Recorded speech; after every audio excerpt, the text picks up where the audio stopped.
All right, today is Monday, May 2nd, 2005. My name is Lee Batru. We're in Heartland, Michigan. I'm about to interview Mr. William T. Shaw. The third. The third. Esquire. His birth date is April 26, 1923, and he is my stepfather. 24. Okay, excuse me. 1924. 1924, and he's my stepfather. So, Mr. Shaw, what were you doing before the war? Well, I was working in a defense plant for a while, waiting to be drafted. I graduated from high school the summer before, obviously. And so we were doing our bit for the war, waiting to go into the war. And you were drafted? Mm-hmm. And when did that right. happen? That was in January 1943, and I actually went in to Fort Custer, February 1943, in very, very cold weather. And so they put us on a train at the old station, I think it was the old Union Station downtown Detroit, and we went up to Fort Custer in Battle Creek. And do you want me to continue telling you about going up there? Tell me the whole story, sure. Well, it was bitterly cold, and when we got there, they took us in and ran us through places like get shots in both arms, loaded us with all sorts of strange-looking new clothes, and put us on KP. And then I was only there about a day or two, and they called out because they were forming a new company of some sort, and I was on as an alternate. So I was glad to get out of there because KP. My arms were aching, it was cold, and I didn't like KP. So we got on the train, and we started south, and no one knew one another at that time. But the rumors, as they always were in the Army, was we're going south, we're going to go to Miami, and we're going to be in the Air Force. In the meantime, everybody's coughing and they're got fevers because of all these shots. And we went through a day, and they put us on the side rail, and they put us back on, and we started going south again. And we pulled in to a strange-looking place that had all red sand and red dirt. And there wasn't too much to see. And we got out, and Captain came up and he said, well, welcome. You are now in the gliders. You are in the airborne. You're not in the Air Corps. So that was a little, it was all right. It was warm, at least. What state was that? What's that? What state was that? That was in North Carolina, Fort Bragg, North Carolina. So we were very, actually that night we were running around in T-shirts when 2 days before we were bundled up in coats up in Michigan. So that was my entry into the airborne in Fort Bragg. And that would have been in 1943, February. And then where did you go from there? Well, I was in there for quite a while. Oh. You know, that's where you go to take your basic training. And actually, our company was the first in the Army for a field artillery glider battalion. And so it was something brand new. And our cadre, it was interesting because the only thing that would fit into a glider, these little 75 howitzers. And the people that were our cadre had all come from the Panama Canal Zone. And they were mule packers. They used to carry the 75s up over the mountains and the hills on the backs of the mule packers. And they got a lot of sun-dye. They were a little strange at times. Matter of fact, if somebody turned a light on the guy, he'd say, go nuts. He said, well, you think you're back in Central America where it's hot and sunny all the time. They were an interesting bunch of people. And of course, in your basic training, you got 6 to 8 weeks when they teach you how to march, how to fire guns, start telling you about what the artillery is about, and making friends, of course, beginning to make friends. So it was pretty interesting. Most of the friends that you made, did you end up staying together at all? Yes, it was. Everyone that went into this battalion came out of Fort Custer. So they were all Michigan. They were all Michigan boys. We were from all over the state of Michigan. And yes, we stayed together till the end of the war, most of us. Were you ever actually in a glider? Yes. actually, they wouldn't let you fly in the gliders. You would go in the C-47s and land and pretend you'd gotten out of the glider.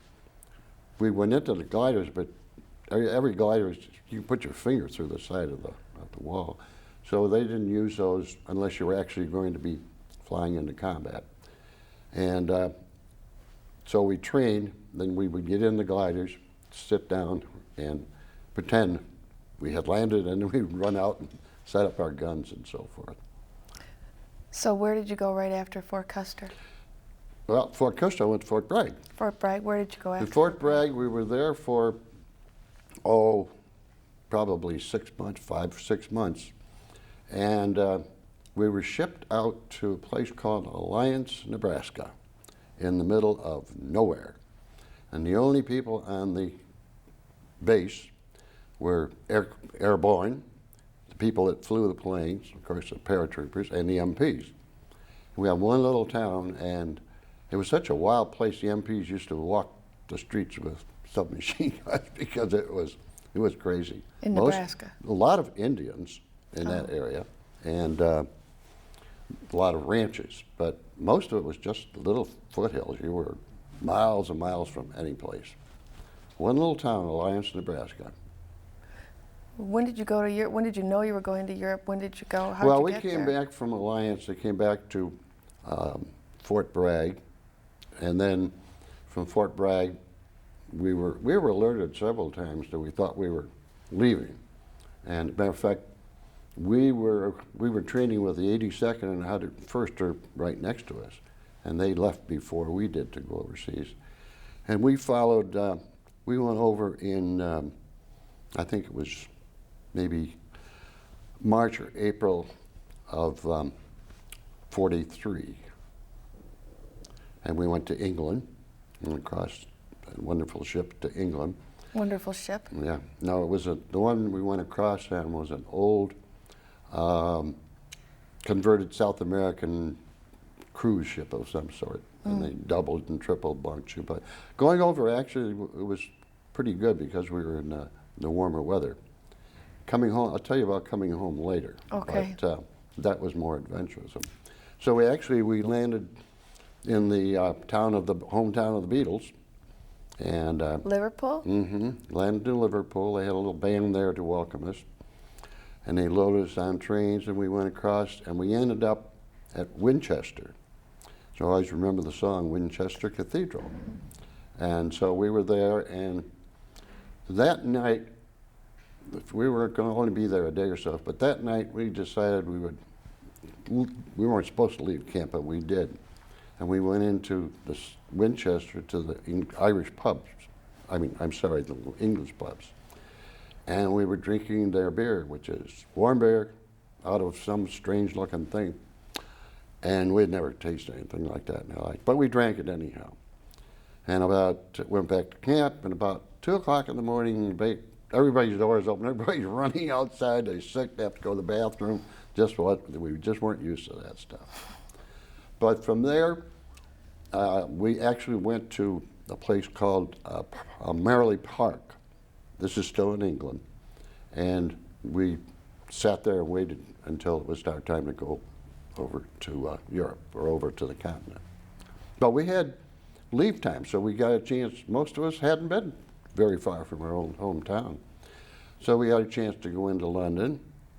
London was a very unusual place at that time.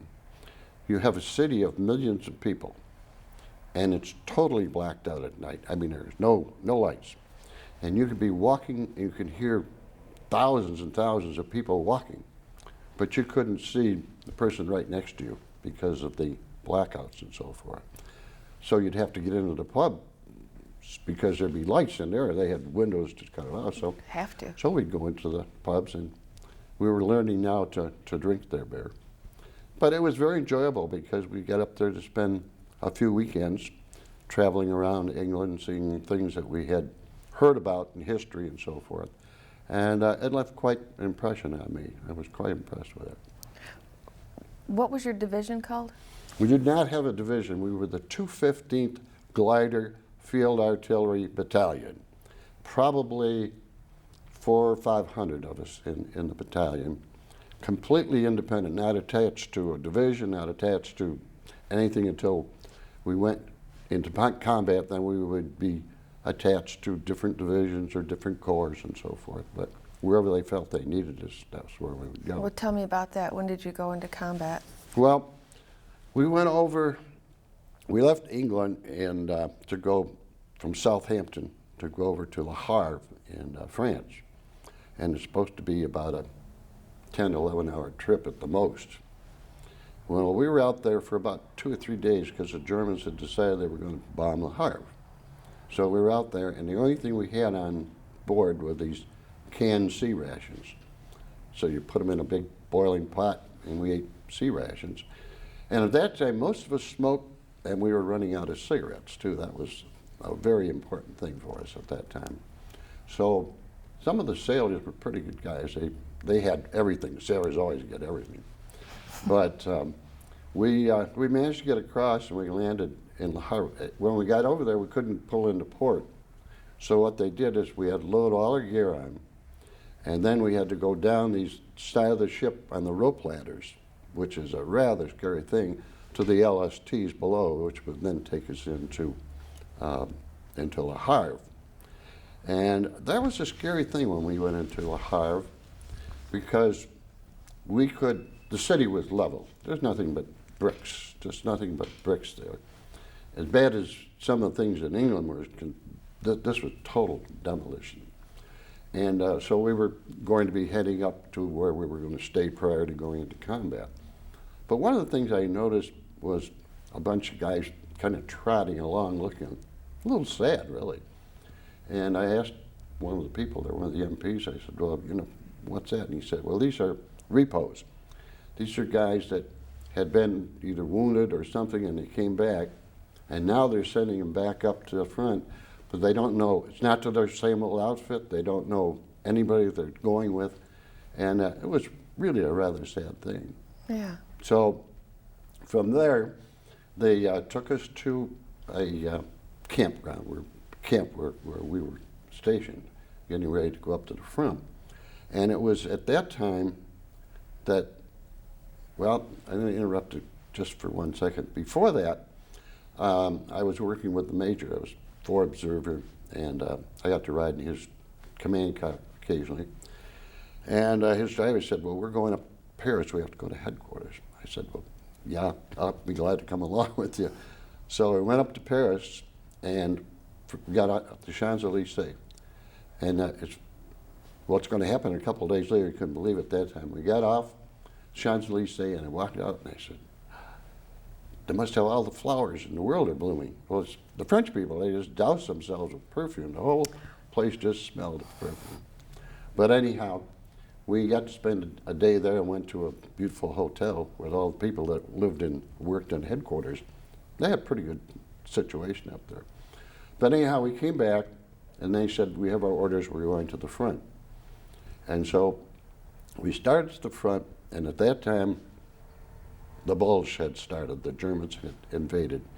And so there were rumors about paratroopers jumping behind us, there were all sorts of things, nobody knew anything. And just going up there, and all of a sudden it started snowing. And it snowed, and it snowed. So going into our combat, we're going in with snow up to here. If everybody's seen the movies, The Battle of the Bulge, and saw how the snow was. So that was, and most of us, we didn't have galoshes or anything of that nature. That's what I was going to ask. We weren't really looking for that kind of a snow. I think it was unusual. One of the heaviest that they'd had in Europe in years. So anyhow, we got up there and we got attached to, we went to Luxembourg. Actually, we went to Luxembourg. And I was outside in the driveway with the command car. I was sitting in the command car out there just kind of bumming around. And I look up and I see this plane flying, and he's got little flashing things coming out of his plane, you know. And all of a sudden I realized, that SOB is shooting at me now. You know, I better get out of here. So I did. And actually we were in Luxembourg, and then we were there for maybe a week, and then we got the word we were moving and get ready for a long trip. Now, you can't see it from here, but on on the table next to me is, well, Okay. we were down here in Luxembourg, actually by Luxembourg City. And then we got the word that we were going to move, and it was going to be an overnight trip. There's Bastogne, to give you some idea. We were coming around, and that was the bulge. You can see there the bulge. And so we were there through most of it, and we helped to help them with Bastogne. You can see we were down, and when we came back after Bastogne was relieved. And then they still were in there, so we had to go around them. And that was pretty scary. Although I must say that I think most of us never really had a sense of fear, particularly. When it was all over, I think maybe it comes to you, but while you're going through it, and you're through the combat part of it, most of the time you just go with the flow as far as that's concerned. But what did happen after the Bulge and the Germans had retreated back over the Roer River, we kind of were in winter quarters, just holding. And we kind of held there for a month until spring was coming. I don't know, do you want me to continue just with this? Or Whatever you want, Dad. Just keep Well, talking. We were stationed up there, and we knew that the spring offensive was going to start.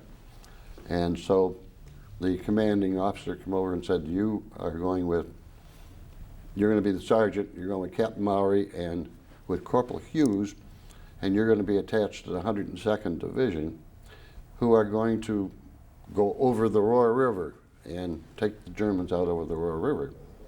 And so we went back. Actually, we joined the division and got introduced around. How many of you were there in that There little were group? 3 of us in our group. We were the forward observer group attached to them. So while we're there, they took the whole division back to Belgium, to a river. I'm not sure what river it was, but we went back, the whole division, and we practiced how we were going to cross over the Roer to get over to the German side. So that was kind of interesting. And then we went back and we were in position. And there's a little town up here that I mentioned before. It's called Etteren. And it was up high. There's the Roer River. We were up high in this little town. So they brought us all in during the day, and we occupied all these little houses here. They put mattresses on the floor, and so we all slept in there until about 2 or 3 o'clock in the morning, when we had to start making our advance. So we came down, and coming down, there was a big drop here. And what they had done is they had built a rope-type bridge across to get down to the shore and get to our boats down there. And when we're going through, the guy in front all of a sudden would turn around and said something, and hopefully you heard it, because he said, there's a hole in the bridge. Now, and some of the guys missed the hole and probably dropped about 30 or 40 feet. Oh, my. Either got killed or injured. So anyhow, we went down, we got in the boats, and this is middle of the night or early in the morning, and rowed across, and there's an embankment on the other side. And of course, the Germans were all dug in there. So we went over the top, and I would say the infantry did a great job of rousting them out and so forth. And I was mentioned before that we were sitting there, and there's tracer bullets coming from our side and bullets coming from their side and artillery coming all over. It's like, I think I mentioned one time, it's like being at the 4th of July, but you're right in the middle of everything, wherever they're shooting it at. When we got through that night, all right, we had to hold it because they had to build a pontoon bridge so they could get the tanks. All there was, we were just on foot. So they built the pontoon bridge to bring the tanks and the artillery and the heavier stuff across. So we had to hold for a day or two. One of the things I had mentioned before in that little brochure that I gave you was Hughes and I, Corporal Hughes and I, went up in the 2nd story. Now what we were carrying is a 2-part radio pack.